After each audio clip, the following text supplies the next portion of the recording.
Прокуратурата на Република България играе определяща роля в системата на наказателното право. Тя се състои от главен прокурор, Върховна касационна прокуратура, Върховна административна прокуратура, апелативни прокуратури, военно-апелативна прокуратура, окръжни прокуратури, военно-окръжни прокуратури и районни прокуратури. 1545 прокурори следят за спазване на законността в нашата страна. Най-голямата прокуратура в България и една от най-големите на Балканския полуостров е Софийска районна прокуратура. В нея работят над 150 прокурори и над 130 служители. До 1993 година в столицата има 6 районни прокуратури. На 1 юни 1993 с промените в закона те се обединяват в една като правомощия, но като сгради остават пръснати на 5 различни места в София. Само за първите 6 месеца на 2007 година новообразуваните досъдебни производства в Софийска районна прокуратура са близо 25 000. Александър Налбантов е роден през 1973 година. Завършил е Пловдивския университет Паисий Хилендарски, специалност право. През 2000 година започва работа като младши прокурор в районна прокуратура София. Преминал е през всички кариерни нива – прокурор и заместник районен прокурор. От 2006 година е ръководител на Софийска районна прокуратура. Районната прокуратура е доста особена, освен по големината като брой на служители, а с оглед на това, че ние гледаме масовите престъпления, които са на територията на София. Това са кражбите, грабежите, измамите. Доста голям проблем е държането на наркотиците, кражбите на моторни превозни средства. Голям проблем е измамите по отношение на недвижими имоти. Доста софиянци остават без апартаменти. В течение на годините забелязваме тенденция за групи от хора, които се занимават изключително и само с тези измами. За този 7-годишен период, в който вие сте работили именно в районна прокуратура, да ни кажете как през вашия поглед се промени тази престъпна картина в София?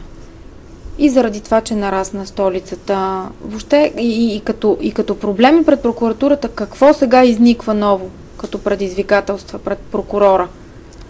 Пред прокурора за мен положителното в течение на тези 7 години, което аз забелязвам, е тенденцията прокурора да стане от своето бюро и да не гледа само папките като материал, който е някакси сух, да стане и да е пряк контакта между полицейски служител и прокурора.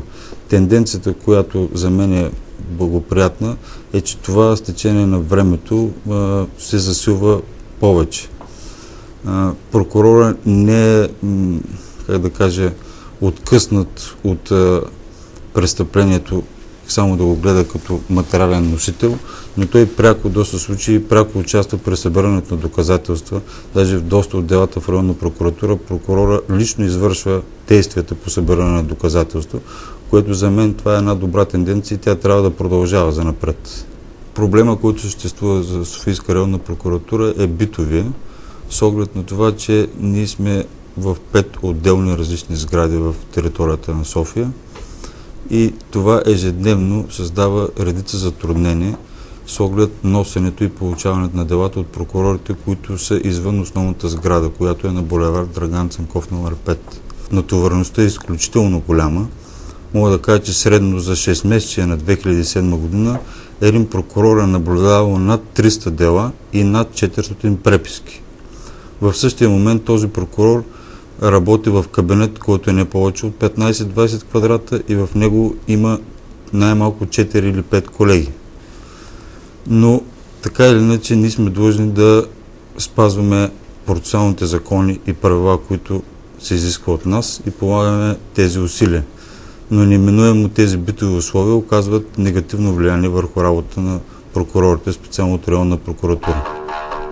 Софийска районна прокуратура има 5 отдела – престъпления срещу личността, икономически престъпления, общоопасни и други престъпления, изпълнение на наказание и принудително лечение и гражданско-съдебен надзор. В прокуратурата е създаден и специализиран отдел от 6 прокурори, които да ръководят работата по разследването на дела от голям обществен интерес. Около 50 000 досъдебни производства се образуват всяка година в Софийска районна прокуратура. Най-голямата прокуратура в България обаче няма собствена сграда. Прокурорите и служителите й са настанени в 5 сгради на територията на София. Основната част от прокуратурата се намира на улица Драган Цанков, сградата, в която се помещава и по-голяма част от районния съд. 74 магистрати работят на площ от 397 квадратни метра, като едно работно място е около 5 квадратни метра. Положението на служителите в администрацията е още по-тежко – 98 на площ от 339 квадратни метра или по около 3,46 квадратни метра на човек.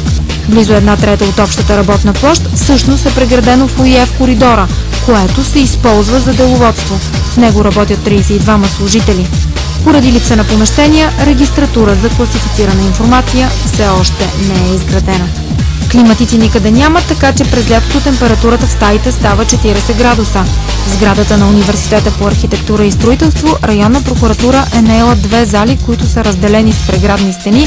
В обособените 14 помещения работят 28 прокурора. В сградата на улица Майор Векилски са настанени 21 прокурора в 18 стаи с площ от 200 квадратни метра. На улица Развигор прокуратурата разполага с една стая от 29 квадратни метра, в която са настанени 5 прокурора. Най-драстично е положението в сградата на улица Раковски 185, в която работят 33 прокурори. Ненастанени са 16 прокурори, които са в командировка и при тяхното връщане се изпращат други в командировка, за да си разменят местата. Новоназначени са 14 младши прокурори, които нямат работни места, а предстои назначаване на още 11. Огромен е и проблема с съхраняването на архива на съда. Законът предвижда прекратените дела да се пазят 30 години, а материалите по спрените производства 15. Стотиците хиляди томове трябва да се съхраняват при определени условия. Място обаче няма. От сграда в сграда делата се транспортират с сакове и чували с 3 коли, с които районна прокуратура разполага. Коридорите и фоетата са пригодени за архиви. Условията в Софийска районна прокуратура са много далече от стандартите за работа на магистрат на държава член на Европейския съюз. При вас работят основно млади хора. Това са юристи, които току-що са завършили университета, минали през Института за правосъдие. Как ги стимулират? С какво си мотивирате хората да работят? Не е ли по-лесно, например, доколкото знам, заплащането не е основния стимул, да се насочат към адвокатска или друга професия, която е по-добре платена, която е в по-прилични условия? Заплащането действително не е основният стимул за работа, специално в районна прокуратура. Според мен основният стимул е желанието на самите колеги да упражняват професията прокурор, а и тук школовката е много голяма. Мога да, така, без никакви съмнения да кажа, че 1-2 години в районна прокуратура се сравняват години в друга институция от съдебната власт с много повече години, защото тук натоварването всекидневното е много по-голямо и те израстват много бързо като професионалисти, много по-бързо и по-добре. Руси Алексиев е роден на 27 август 1975 година. Завършил е право в Софийския университет Свети Климент Охридски. Работил е като юридически консултант, а от 2001 година до настоящия момент е прокурор в Софийска районна прокуратура. Ръководител е на втори отдел икономически престъпления, говорител е на районната прокуратура. Втори отдел, на който съм ръководител, особено, тъй като това е отдел, който се занимава с престъпленията, които най-пряко и най-болезно касаят всички нас. А именно това са обикновените измами, това са кражбите от нашите жилища, от нашите коли, това са грабежите, които се случват на улицата. На всеки един от нас може да се случи, на наши близки, наши роднини, наши деца. Също така в този отдел се разглеждат и престъпленията, които касаят и доста по-сериозни икономически интереси. Присвоявания, обсебвания и така нататък. Кажете ни нещо повече за натовареността. Например, колко дела вие самия имате на месец или на година? В прокуратура се води точна статистика за натовареността. Със сигурност мога да кажа, и това се потвърждава от всяка една статистика, че престъпността в сферата на икономическата такава се увеличава. Не само на икономическата, тя по принцип се увеличава. Една проста статистика за натовареността на Софийска районна прокуратура за първото 6-месечие показва, че най-обикновените кражби са над 12 000 за 6 месеца. Друг вид престъпление, който е чувствително нараснал, това са измамите. Доста се повишиха нивата на извършените измами. Измамите биват много видове. Най-често срещаните са обикновени измами. Тоест, двама човека осъществяват контакт по определен повод, единия въвежда в заблуждение другия му дава пари и първият човек просто изчезва, казано разговорно. Много болна тема за обществото, а и за Софийска районна прокуратура, на която обръщаме особено внимание, това са те наречените жилищни измами, т.е. измамите, които имат за предмет стойността на жилищата. Това е много сериозен проблем. Те също са нараснали като цяло. Ще използвам случая за вашето предаване да помоля хората: не се доверявайте. Използвайте услуги на юристи. Не дейте спестявате 50 лева или 100 лева, заради които може да загубите 50-100 хиляди лева, колкото е стойността на вашето жилище. При всеки опит някой да се опита да ви измами, да ви поиска нотариален акт, човек, който не познавате, който не сте виждали, който не сте срещали, не се доверявайте. Консултирайте с адвокат, консултирайте с ваши близки, консултирайте с компетентните органи в общината. Не предоставяйте титулите си за собственост, нотариални актове, договори и прочие на лица, които не познавате. Нека хората да не бъдат доверчиви, защото прокуратурата се занимава с престъпленията постфактум. Тоест, ние разследваме вече извършено престъпление. Продължават и измамите пред ченжбюрата, хората все още продължават да бъдат лековерни и да дават парите си без никаква гаранция, че някой ще им ги върне, и така на непознати хора доста доверчиво. Аз казвам Димитър Хаджийски, прокурор съм в районна прокуратура в София. Професионалният ми път започна от Националния институт на правосъдието, което е така нареченото магистратско училище. В магистратското училище, което е една съвместна инициатива на българската правосъдна система, съвместно с Американската агенция за международно развитие, бе проведен така наречения първоначален курс начално обучение на младши магистрати, който включваше и младшите съдии, и младшите прокурори, и младшите следователи. Като аз съм от първия випуск на Националния институт на правосъдието, след провеждане на атестация и гласуване от страна на Висшия съдебен съвет, встъпих в длъжност прокурор в Софийска районна прокуратура. Добре, кажете ми как протича един ваш ден, например. С колко хора се срещате, колко дела на ден идват тук и се занимавате с тях? Разкажете ми нещо повече. Разбира се, всеки един ден си има своите специфики. Има дни, в които прокурор участва в съдебни заседания, което означава, че огромната част от деня е ангажирана. Удобно ли е да изчакам? Добре, да прекъснем за момент? Няма проблем. Заповядайте, колега. Прокурор Хаджийски. Да. Здравейте, имената е Вало Петров, съм отдел в района. Вчера започнахме едно бързо в 9 минути, разпределиха на вас. В момента имаме интервю с колеги от канала на Българската национална телевизия. Някой удобно? Да, предполагам, ще платим да... Няма проблем. Техничен вариант да ви покажем нагледно как протича докладване на дело от страна на прокурора. Вчера извършихме проверка в магазин за хранителни стоки, намерихме 152 кутии цигари без бандерол. Бързо производство. Да, извършили сме оглед, претърсване и изземване, разпитане на продавачката в магазина и поемните лица и сме започнали бързо срещу управителя на магазина. Нека да изготвят нашето наблюдателни материали, да ми го докладва, за да внесем искането за съда за одобряване на протоколите. И ако има нещо, ще държим контакт. Всичко добро, колега.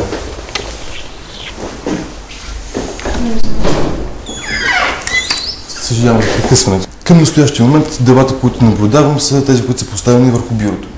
Това са делата, върху които трябва да упражнявам ръководство и контрол в конкретния момент. Точна бройка не мога да ви кажа, но предполагам, че са около 200 и 200 няколко дела. Смятате ли да продължите да работите в прокуратурата? В смисъл, имайки предвид условията за плащането и така нататък? Смятам, че като цяло кариерното развитие на всеки един млад човек, и това не е само лично мое мнение, това е мнение на колегите ми, е удачно да се развие напред в прокуратурата. Разбира се, въпрос на личен избор на всеки един човек в конкретен момент от своя живот да вземе решение как да продължи неговият професионален път. Живота ще покаже от само себе си. Последните промени в наказателно-процесуалния кодекс във връзка с сроковете за приключване на досъдебното производство налагат по-добра координация между наблюдаващия прокурор и дознателя. На всеки отделна районна прокуратура има определен прокурор, който да присъства на место престъпления, така че да могат да се извършат процесуалните действия в необходимия срок. Ало, добър ден, полицията ли е? Да, 7 районно ви слуша. Бях нападната в гръб. Да? Къде стана това? Това стана към 7:30 часа, прибирах се от работа, нападна ме някакъв младеж, дръпна ми шантата и избяга. Къде стана това? Ами това стана в района на блок 36. В кой квартал? Квартал Висоша. В момента къде се намират? Откъде ми се обаждате? Ами от местопрестъплението се обаждат. Значи чакайте там на място, сега ще ви изпратя патрул.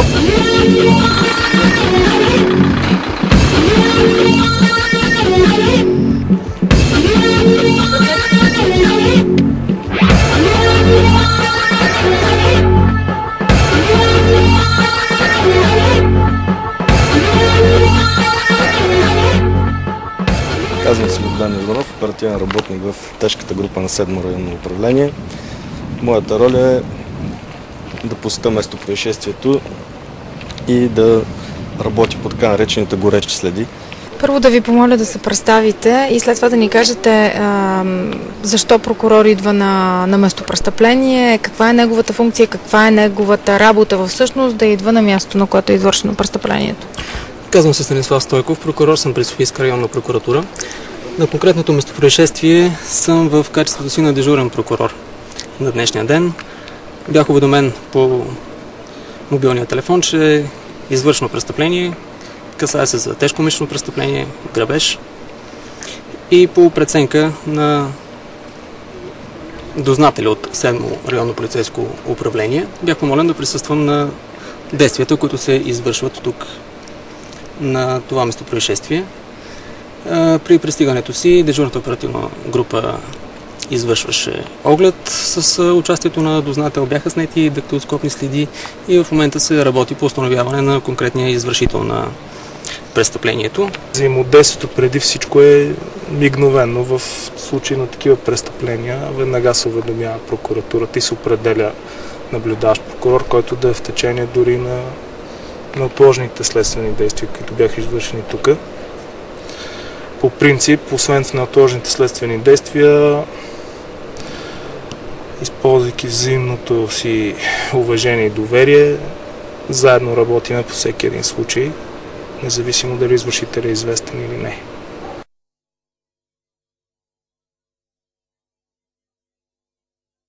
Всеки ден, включително в събота и в неделя, гражданите се обръщат за съдействие към дежурния прокурор в районна прокуратура. Работата на дежурния прокурор е да приема гражданите, както беше в случая, да се запознае с текста на жалбата, молбата или тъжбата и, ако има установено самоуправство, да извърши лична проверка с призоваване на страните, молителката и ответната страна. Да се снемат обяснения от ответната страна и да се търси модуса за разрешаване на казуса, т.е. за устраняване на самоуправството.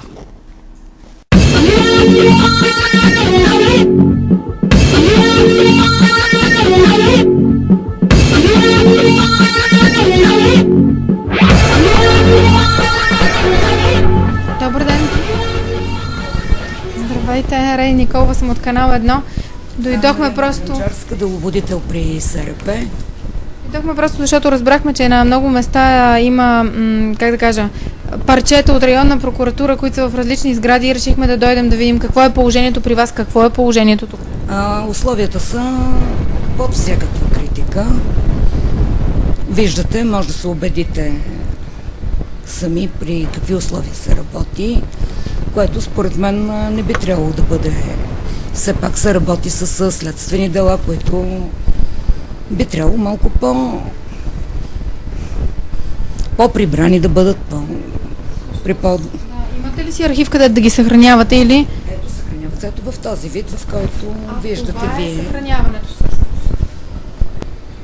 Вие казахте, че тук са около 30 прокурори. Да, от трите отдела, които са разпръснати, работят в крайно мизерни условия също. Ето, например, срещу канцеларията се намира тоалетна, която вратата почти не се затваря, защото не може, която е, вижте колко мизерна работа. Се работи с канцелария.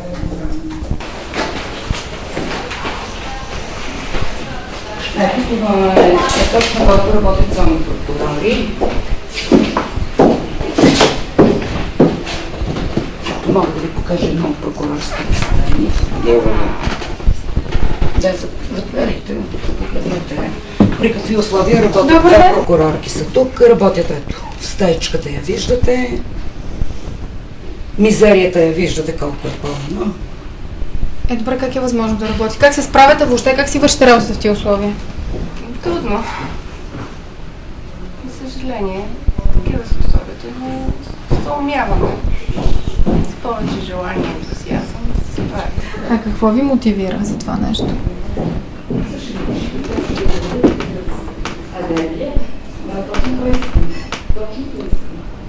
Това ми е професията.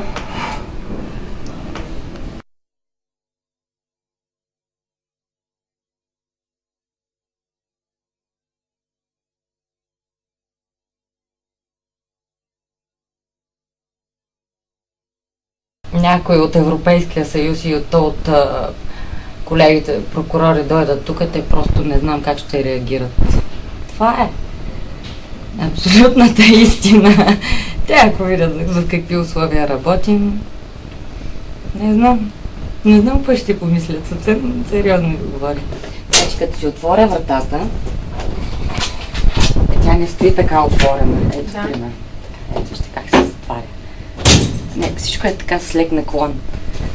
То си има някаква сграда, си има някаква наклон. Явно има, значи не знам долу градоред или какво е, нямам представа. Строено преди 50-60 години, че и повече да не е. Абсолютно. Но ако евентуално, не знам как може да ни преместят някъде другаде, тъй като предполагам сте слезли на Софийския районен съд. Там видяхте, че са по 4-5 човека. Което е пък, значи, като ти влезет, примерно, 2-3 дознатели, ако всеки един колега влезе по един дознател, това говорене, това боботене е такова, ти изобщо не можеш да се съсредоточиш. И изобщо няма такъв вариант. Мотивацията в никакъв случай не е средата, не са условията и не са парите, доколкото разбрах, защото ми казаха и парите, какви са те, не са нищо особено. Това е мотивацията, средата и... Просто си обичаме работата, това е. И тя не обича. Наистина с удоволствие, да, независимо, че е убийствено обема. Свикнали сме, ставаме късно, вече са 3 недели идваме. Мотивацията това за мен работата вече е диагноза. Харесвам, обичам си работата и работата ме обича. Тежко е доста, натоварени сме. Няма смисъл да се оплакаме, защото няма как и да се променят към по-добро нещата. Да. Обема на работа е голяма. Какви са, така бих казала, очакванията, които имате вие като ръководител на прокуратурата за най-близко бъдеще? Т.е. какво си пожелавате да се случи с тази прокуратура? Какво би ви се искало да се направи, да се промени? Според мен решаване на битовия проблем би спомогнало за по-добра организация и работа, специално в районна прокуратура София. И тогава аз неминуемо ще мога да изисквам повече от прокурорите, защото в един момент, въпреки моето изискване, всеки качествено, бързо да решава делата си, виждам, че имат обективни причини това да не става и аз не мога да се съобразявам с това нещо. Това не значи, че когато дадено дело е допусната конкретна голяма грешка, прокурора не носи дисциплинарна отговорност, но и аз съм длъжен да се съобразявам с тяхните ежедневни проблеми, които те изпитват. И пожелавам си прокуратурата, специално районна, в максимално кратък срок да има нова сграда. Мога да кажа, например, че сега в районна прокуратура разполагаме, доста смешно звучи, но с 3 автомобила, те непрекъснато са в движение и разнасят дела и доста от случаите, когато прокурор се налага да иде на место происшествие или в районно полицейско управление, или хора с транспорт личен, или молим полицейските служители да изпратят служебна кола. Това звучи някакси така за хората смешно, но тези проблеми оказват голямо влияние върху нашата работа. Тоест, нова сграда и нови коли. Да, да се надявам. 86 кабинета по 12 квадратни метра, 12 канцеларии с обща площ 140 квадратни метра, помещения за архив и заседателна зала, ремонтирани и оборудвани с офис мебели и техника, са необходими за създаване на подходящи условия за работа на магистратите и служителите от Софийска районна прокуратура. Това посочва главният прокурор Борис Велчев в специално писмо до министър-председателя Сергей Станишев. Кабинетите, в които са настанени магистратите от Софийска районна прокуратура, освен че не отговарят на изискванията за работна площ, не отговарят и на изискванията за работен кабинет на магистрат. Бюрата и секциите са от 70-те години на миналия век, което се отразява на престижа и авторитета на прокурорите. Пише още в писмото на главния прокурор, с което той настоява за спешно решаване на проблемите с сградния фонд на Софийска градска и Софийска районна прокуратура. Дали държавата, освен да критикува, ще намери воля и да подкрепи българските магистрати?